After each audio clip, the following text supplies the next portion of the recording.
আমরা যদি সালাউদ্দিন কাদের চৌধুরীর ছেলেটা দেখি, অথবা মীর কাসেম আলীর ছেলে, অথবা গোলাম আজমের ছেলে, তাদের কিন্তু পুরো ভাগ্যটা নির্ধারিত হয়েছে শেখ হাসিনার হাতে।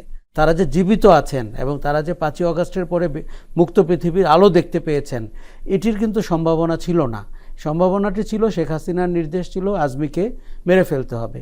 একজন সেনাবাহিনীর কর্মকর্তা কিন্তু হিউম্যান রাইটস ওয়াচকে এইভাবেই বলেছেন যে যিনি যখনই তার মুক্তির ব্যাপারে কথা বলতে যেতেন তখনই উনি ওই কথা শুনতেন না।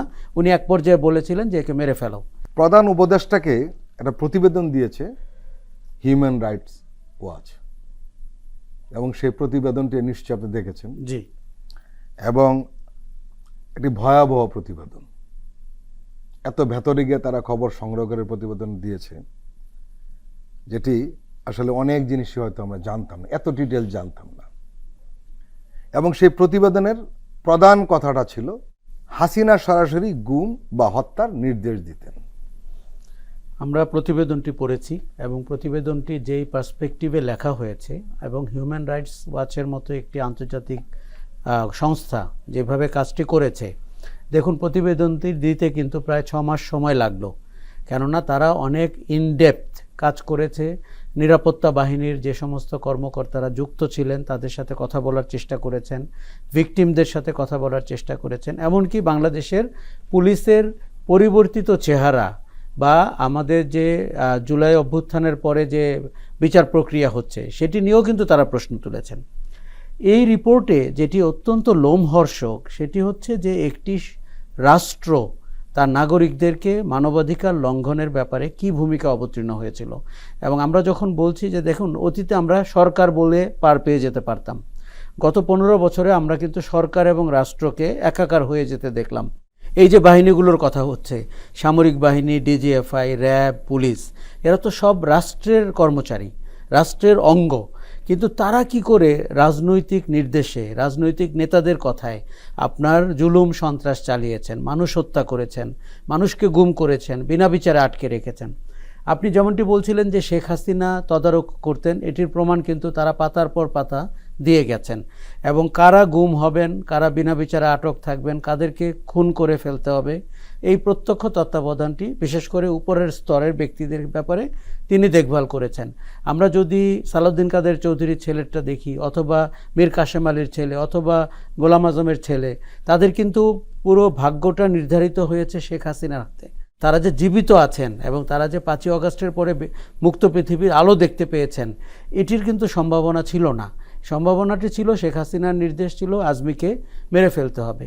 একজন সেনাবাহিনীর কর্মকর্তা কিন্তু হিউম্যান রাইটস ওয়াচকে এইভাবেই বলেছেন যে যিনি যখনই তার মুক্তির ব্যাপারে কথা বলতে যেতেন তখনই উনি ওই কথা শুনতেন না।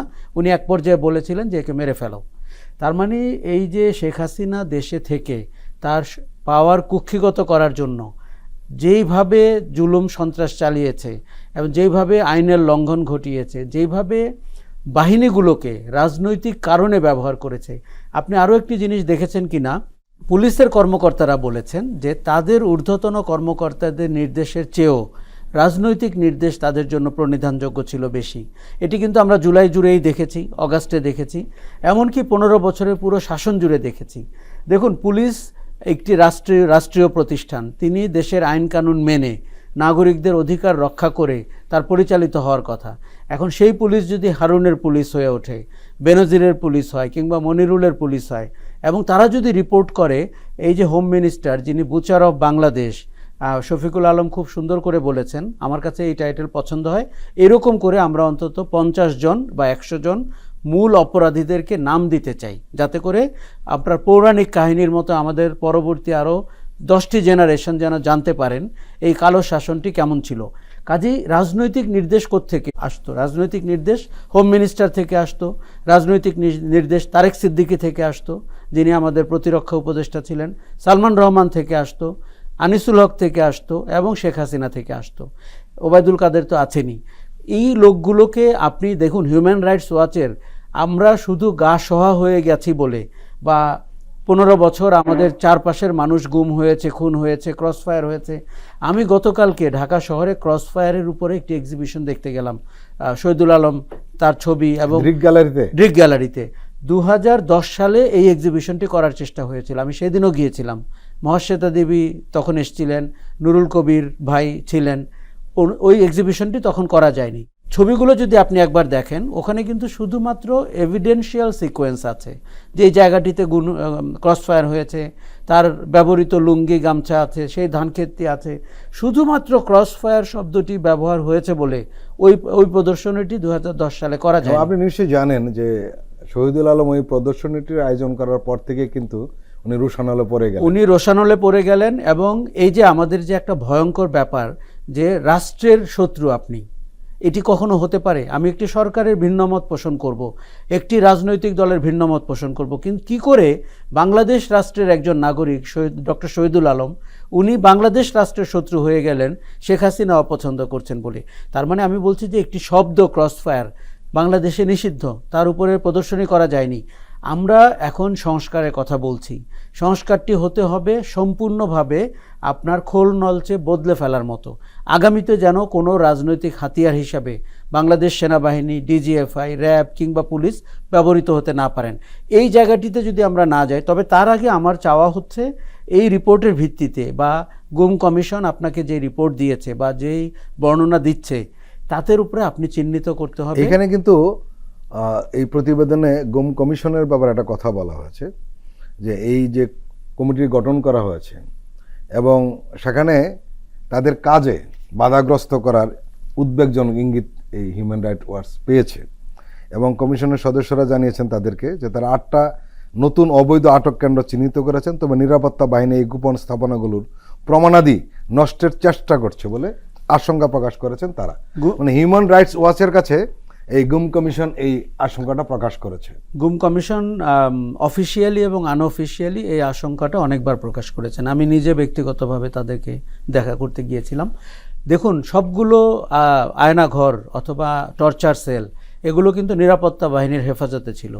আয়নাঘর বলে যেটি বলা হচ্ছে, সেটি ডিজিএফআই এর অফিসের পাশেই আপনার টর্চার সেলটি বা জয়েন্ট ইন্টারোগেশন সেল যেটা তারা বলেন। র্যাবের অফিসে তারা পেয়েছেন প্রায় 8 থেকে 10টি, পুলিশে পেয়েছেন, ডিবিতে পেয়েছেন, মনিরুল যেই ডিপার্টমেন্টটি দেখভাল করতেন সেখানে পেয়েছেন।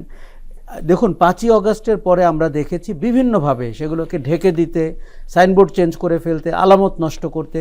আমাদের খুব দ্রুত, এবং আমি চেয়েছিলাম যে প্রধান উপদেষ্টা আরও অনেক আগেই আয়নাঘর পরিদর্শনে যাওয়া উচিত ছিল। আপনি সিরিয়াতে যখন সরকার পালিয়ে গেল বা আসাদ পালিয়ে গেল, আপনি দেখলেন যে সেখানে কি করে জেলখানার চিত্রটি বিশ্ব মিডিয়াতে চলে আসলো। আমরা কেন আয়নাঘরে বিশ্ব মিডিয়াকে নিতে পারলাম না? কেন পুলিশের টর্চার সেলে নিতে পারলাম না? এই ব্যর্থতা আমাদেরকে ঘোচাতে হবে। এখানে প্রধান উপদেষ্টা যান কিংবা বিশ্ব মিডিয়া যান, আমরা যেন বুঝতে পারি। দেখুন, 36 দিনের গণ অভ্যুত্থান তো আমাদের গৌরবের, কিন্তু 16 বছরের অত্যাচার, 16 বছরের নির্বাচন গুম, মানুষ খুন, বিনা বিচারে হত্যা, ওই সরকারটি বা ওই দলটি এমনভাবে ক্ষমতা আঁকড়ে রাখতে চেয়েছিল বাংলাদেশের মানুষ যেন নিঃশ্বাস নিতে না পারে, তিনি যেন তার মত প্রকাশ করতে না পারেন। আমার মনে হয় এই রিপোর্টটি থেকে, রিপোর্টটির সুপারিশও কিন্তু আমি পড়েছি, আমার মনে হয় সরকারের উচিত হবে এই সুপারিশ ধরে এগোনো।